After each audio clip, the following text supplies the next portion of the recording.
People think a soulmate is your perfect fit, and that's what everyone wants.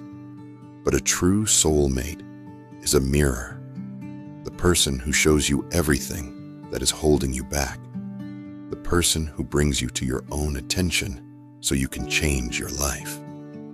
A true soulmate is probably the most important person you'll ever meet, because they tear down your walls and smack you awake. But to live with a soulmate forever? Nah, too painful. Soulmates, they come into your life just to reveal another layer of yourself to you, and then leave. A soulmate's purpose is to shake you up, tear apart your ego a little bit, show you your obstacles and addictions, break your heart open so new light can get in, make you so desperate and out of control that you have to transform your life, then introduce you to your spiritual master. This is a good sign, having a broken heart. It means we have tried for something. You're wishing too much, baby. You gotta stop wearing your wishbone where your backbone ought to be. Happiness is the consequence of personal effort. You fight for it, strive for it, insist upon it, and sometimes even travel around the world looking for it. You have to participate relentlessly in the manifestations of your own blessings. And once you have achieved a state of happiness, you must never become lax about maintaining it. You must make a mighty effort to keep swimming upward into that happiness forever, to stay afloat on top of it. You need to learn how to select your thoughts just the same way you select your clothes every day. This is a power you can cultivate. If you want to control things in your life so bad, work on the mind. That's the only thing you should be trying to control. When I get lonely these days, I think, so be lonely, Liz. Learn your way around loneliness. Make a map of it. Sit with it for once in your life. Welcome to the human experience.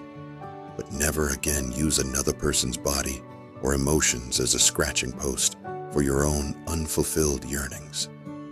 To be fully seen by somebody then, and be loved anyhow, this is a human offering that can border on miraculous. To lose balance sometimes for love is part of living a balanced life. Your emotions are the slaves to your thoughts, and you are the slave to your emotions. The Bhagavad Gita, that ancient Indian yogic text, says that it is better to live your own destiny imperfectly than to live an imitation of somebody else's life with perfection. Someday you're going to look back on this moment of your life as such a sweet time of grieving.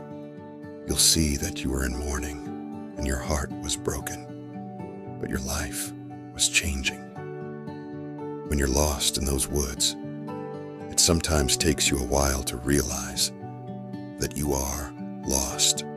For the longest time, you can convince yourself that you've just wandered off the path, that you'll find your way back to the trailhead any moment now. Then, night falls again and again, and you still have no idea where you are. And it's time to admit that you have bewildered yourself so far off the path that you don't even know from which direction the sun rises anymore. In desperate love, we always invent the characters of our partners, demanding they be what we need of them, and then feeling devastated when they refuse to perform the role we created in the first place. I met an old lady once, almost 100 years old, and she told me, there are only two questions that human beings have ever fought over, all through history. How much do you love me? And who's in charge? You were given life. It is your duty, and also your entitlement as a human being, to find something beautiful within life, no matter how slight. Never forget that Once upon a time, in an unguarded moment, you recognized yourself as a friend. We search for happiness everywhere, but we are like Tolstoy's fabled beggar who spent his life sitting on a pot of gold under him the whole time. Your treasure, your perfection, is within you already. But to claim it, you must leave the busy commotion of the mind and abandon the desires of the ego and enter into the silence of the heart. Deep grief sometimes is almost like a specific location, a coordinate on a map of time. When you are standing in that forest of sorrow, you cannot imagine that you could ever find your way to a better place.